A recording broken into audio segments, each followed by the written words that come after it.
Hi, I'm Stan, and I'd like to talk to you about properly adjusting your rear view mirrors so that you can avoid dangerous blind spots when you're driving. Now you may think, what's the big deal? I know how to adjust my mirrors. I've been doing it for a long time. I learned how to do it way back in driver's ed, and I can see good out of my mirrors. So what have I got to learn from this video? Well, that's exactly what I would have said before I read this article in Car and Driver magazine about a paper that was published by the SAE, the Society of Automotive Engineers.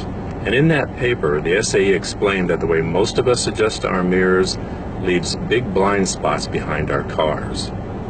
These blind spots are big enough to hide an entire car in them. So if your mirrors aren't adjusted correctly, you could make a move into the lane next to you and hit a car that's there that you didn't see, or cause them to run off the road.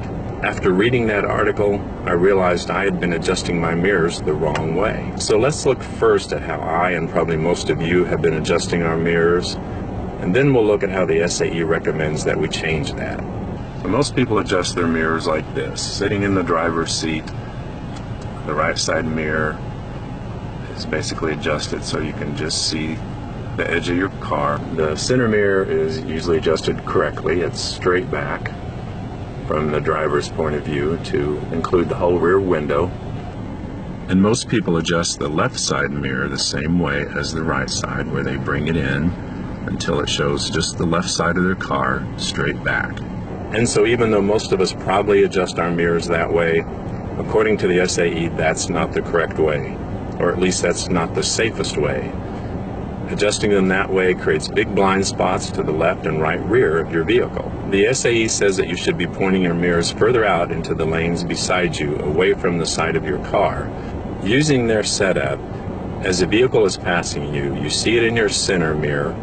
As it leaves your center mirror, it shows up in your left side mirror, and then you see it in your peripheral vision out to the side. This gives you a more panoramic view of what's going on behind and beside your vehicle. Now I'm going to show you how they recommend you adjust your mirrors for greater driving safety. And right now I have my left side mirror adjusted so that it points straight back and shows a little bit of the side of my car. But since that's wrong, we're going to change that. What they tell you to do first is put your head up against the left side window. With your head up against the window, adjust your mirror out so you can just see the left side of your car. And then adjust your center mirror the way you've probably been doing it already anyway. With your center mirror, make sure you can see the whole rear window, or at least as much as possible. And then adjust your right side mirror. To do that, position yourself so you're basically in the center of your car, over the console if there is one, but more or less straight out from your center mirror as much as possible. With your head positioned over the center of your vehicle, adjust your mirror out so you can just see the side of your car. Using these mirror settings, you never really lose sight of a car that's passing you.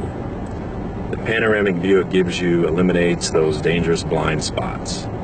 And this can go a long way towards eliminating accidents, injuries, and fatalities. When you're going down the road, it can mean the difference between seeing this in the other lane or seeing this. And that's a big difference in safety. So I'm going to take these mirrors out on the road and see how they work in traffic.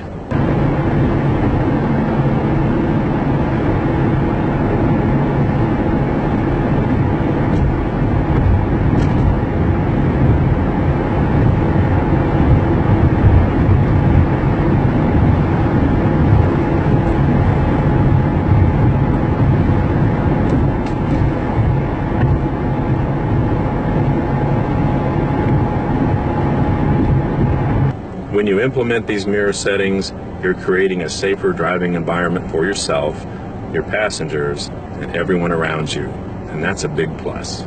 I made these changes to my mirror system in my cars, and it was weird at first, but now I really like it. Even with the new mirror setup, I'm still a big proponent of looking quickly over your left shoulder before you make a lane change. This is especially important if there might be a motorcycle that's passing you. With any mirror setup, motorcycles are harder to see than a car is, so a quick look over your shoulder could help eliminate a possible accident. I put a link in the video description below to the article in the Car and Driver magazine that I referred to. It gives a little more information about the SAE report, And it's got a good graphic there too that can be helpful. Thanks for watching this video. Have a great day and drive safely. Bye.